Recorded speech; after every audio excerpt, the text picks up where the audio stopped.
of the LGBT network, and today is an exciting day for Long Island once again. It is Pride Month, and last week we just opened up the nation's largest suburban LGBT center in Hop, and 1 week later we're here for the beginning of the construction of the nation's first LGBT affordable senior housing project here in Bayshore. This is an exciting day for Long Island. This is an exciting day for the LGBT community and our LGBT seniors, and there's no better way to continue to celebrate Pride Month than to continue to make history and a dent here on Long Island and in the nation's suburbs so that we can show the rest of the nation how this work gets done. So we have a couple of folks here with us today. Brian, you come on in too. Get into part of the picture. You're not coming up yet, but just what's happening today is the start of the construction project of the first LGBT-friendly affordable senior housing project in the nation. Behind us, we will see our old community center, one that we occupied for over 20 years, start to come down today. I mean, it's bittersweet, but because it was a place that we called home for over 2 decades. It was a place that thousands of Long Island families called home. But even though it's bittersweet as we see it come down, we know what it's going to provide after it's knocked down is a home for LGBT seniors that so desperately need this type of housing. Over 75 units of 100% affordable housing. 100% affordable housing, 75 units, anchored by a new LGBT network community center on the first floor to provide the vital health and human services to the residents and also to the larger Bayshore and Suffolk County and Long Island communities. Let me just give you a little information on LGBT older adults and why this is important. LGBT older adults are living vibrant, full lives across the United States and around the world. And while the United States Census has never measured how many LGBT people there are, and they won't again because President Trump took that question out of this year's census coming up, reports estimate that there are currently around 3 million LGBT adults over the age of 50. That number is expected to grow to around 7 million by 2030. LGBT older adults face unique challenges as we age. LGBT adults are twice as likely to be single and live alone. They are 4 times less likely to have children. They are far more likely than our heterosexual peers to have faced discrimination, social stigma, and the effects of prejudice. More likely, therefore, they are face poverty and homelessness, and they have poor physical and mental health outcomes. But LGBT older adults are resilient. They were the pioneers who stood up 50 years ago at Stonewall and fought back and said no more when police would raid gay bars simply for people holding hands of the same sex. This generation has had to endure a lifetime of stigma, discrimination, violence, and this housing is critical so that they could live their golden years free from that discrimination, free from stigma, and be able to do so and live freely, openly, happy, and be their true, authentic selves. It is critical. So, as I said before, older LGBT couples often experience discrimination when seeking rental and senior housing. They still do in today's world. If and when they are admitted into a senior housing development or facility, they are frequently discriminated against by property managers, staff, other residents, on-service providers, making the experience of living there miserable or even life-threatening. Here's a couple of statistics to keep in mind. 48% of LGBT couples experience adverse treatment when seeking senior housing. That's almost half of LGBT couples experience adverse treatment when seeking senior housing. Trans individuals experience adverse treatment at even higher rates.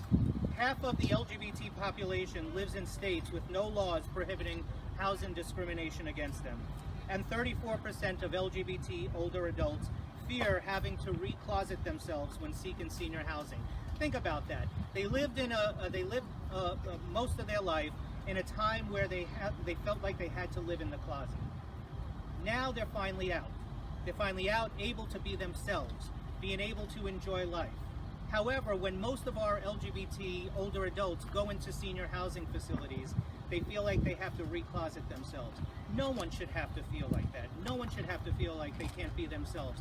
No one should have to feel that they can't love and be loved for who they are. And this housing is going to change that for our LGBT seniors. So, you know, this is truly an exciting day. It's an exciting day. It's a groundbreaking day here on Long Island and for the suburbs across America that could look to Long Island and see what we're doing behind us in knocking down our 20-year plus LGBT center to make way for 75 units of LGBT-friendly senior housing right here in the suburbs. Our seniors can look to stay on Long Island, not have to leave Long Island. There are seniors who could look to move to Long Island as a place that is safe and welcoming and inclusive. And there's no better way than to honor the generation of Stonewall who started the modern LGBT rights movement than to say, you took care of us, we are going to take care of you. We are going to make sure that your elder years, your golden years, are going to be a time when you can celebrate, live, love, and enjoy life. So with that, I'd like to bring up several folks here who have been supportive not only of this project, this LGBT network project, working with DNF Development, by the way, who is the developer building the housing, and also working with the Long Island Housing Partnership, who is going to help conduct the lottery which will be a year from now. It is affordable housing, so people do have to apply for the lottery. But folks who have been with us since the day they were elected to public office and even before that. And we have 3 folks who are standing with us here right now, and we do have the county executive joining us soon.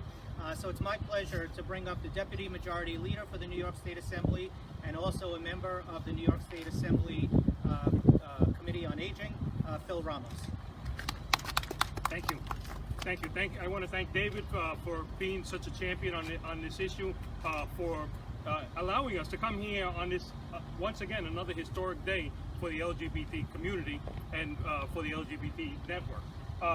You know, when I see this movement, and I've seen it from its roots here on Long Island, it is a movement rooted in love about who they love, who they choose to love, and it's rooted in an American principle, the pursuit of happiness. That is what this movement is part of, and that is why I am so proud to be part of it. And I've seen that develop from the early days.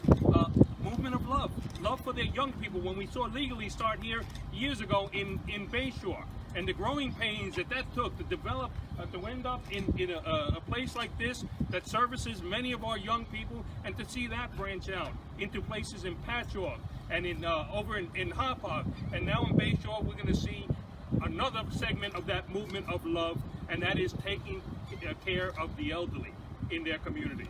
So I join with my colleagues today on this very proud day to share that love for this community and support it 100%. Thank you very much. Thank you, Assemblyman Ramos.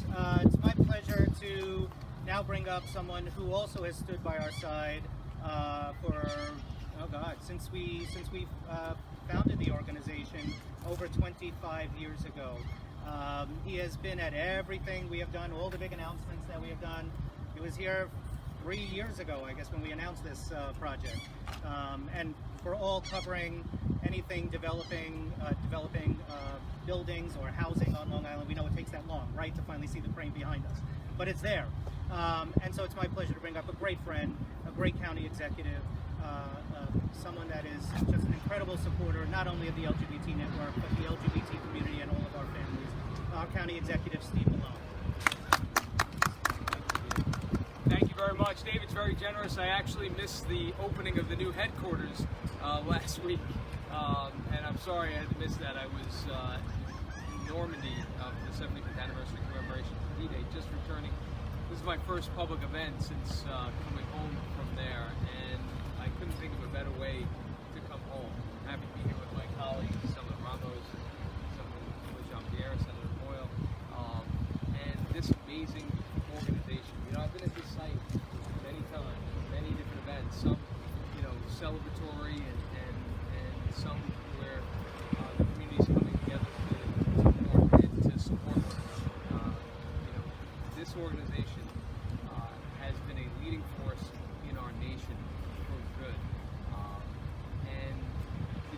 project is just another example of the extraordinary work that they do.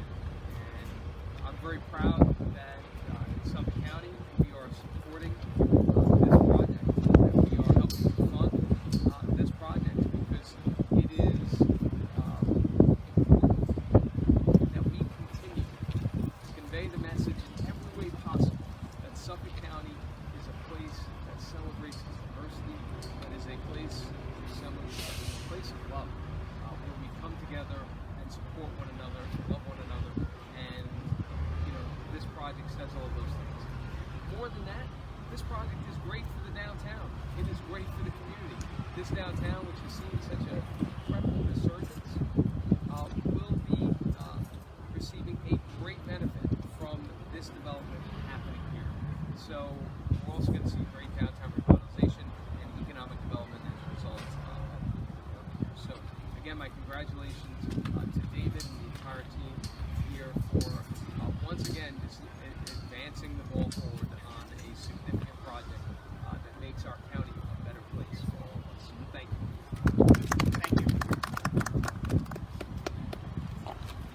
Okay, it's again, I'm going to say the same thing about every public official that comes up here. They've been with us since the very beginning, and that is so important. That's so important because folks don't understand, well, folks around the country, when I talk to other LGBT center or LGBT Health and Human Service organization leaders, say that they're elected officials, they don't know how to really get them to support the organization or support the community. And quite frankly, it really wasn't that difficult. We have folks here who just care about people and care about people being safe. And so we have two more folks to come up, and then we're going to hear from, so you just don't have to take my word, even though I'm over 50, from one of our LGBT seniors who will be speaking really from firsthand experience. And then just to let you know, we are going to have, as soon as we finish this, a portion of the building is going to be knocked down on the side, so you'll be able to capture that. But it's my pleasure to bring up another good friend, New York State Assemblywoman Kimberly Jean-Pierre. Good morning. Good morning. I want to thank David and the entire LGBT network, not only for being here for 25 years, and being a beacon of kindness, of openness, but for being the voice for the voiceless. And we have so many communities who deserve to have a champion, and I applaud you and your team for being a champion for a community that has been underserved. And today, we're continuing to serve them. We're demolishing a building that has opened the doors for the voiceless, but opening the door for more of that community, to have more an opportunity to know that Long Island is a place of home, that we respect everyone's race, gender, and everything. So I thank you for what you're doing, and I'm excited to work with the network closely as we secure some funding for the State Assembly. Thank you.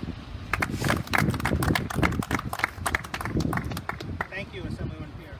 Now, we've been able to do this here on Long Island because we've been able to approach folks no matter what political party, no matter, what our diversity may be here on Long Island, because this issue is about love, this issue is about safety, this issue is about equality, this issue is about justice.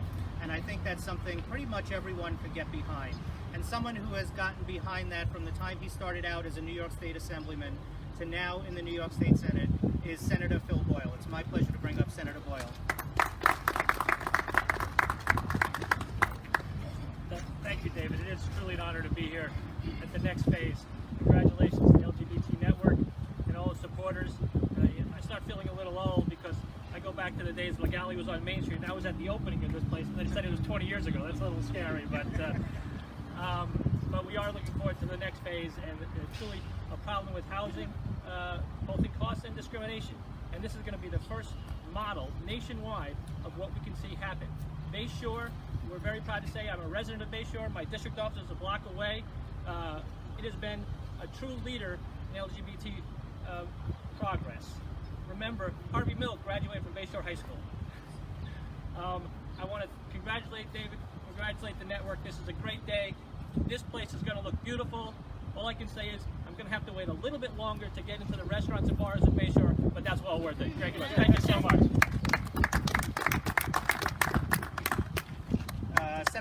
right, we do like to eat a lot. So, you know, one of the, Assemblywoman Pierre mentioned that, Jean-Pierre mentioned that, you know, we've given a home to the voiceless. We've given a voice to the voiceless.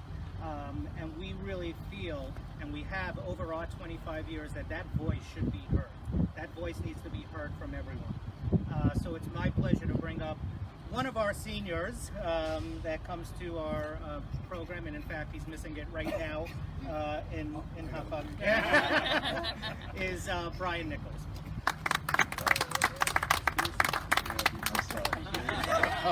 You don't want me to be myself. Hello. Thank you very much for all the support for the seniors here on Long Island. I had a whole speech and I'm like, now I don't know what to say, but they've said everything about it. Being a senior, I am fortunate that I do have other housing. If I didn't, this would be a consideration. I've been very fortunate in my life being gay, but not being as affected by the discrimination and prejudice that so many people, especially the LGBTQ seniors, do. Discrimination and prejudice. This gives them an opportunity to be accepted, to be free, to be who they are, to be as they identify as their sexual orientation. No one knows about discrimination unless you've been discriminated. And the seniors, yes, as well, we all have seniors in our life, but the LGBTQ seniors do have some more prejudice that goes along with them trying to survive, trying to live a life of acceptance, and to be in a place that they can afford. Bayshore is an excellent area. It has a lot of transportation, medical facilities, restaurants.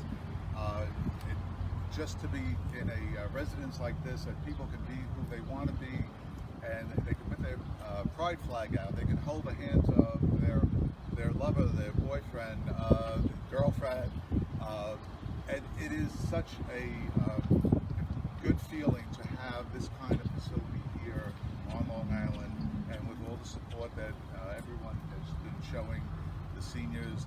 It's being a senior there. I've been very fortunate. I am married and founder of the Gay Fathers of Long Island, so I have a lot of support system, but I have children, I have grandchildren, and this would be a place that they can come and visit as well if I was living here. So it is something that we're very grateful to have this kind of facility here, and I thank you very much.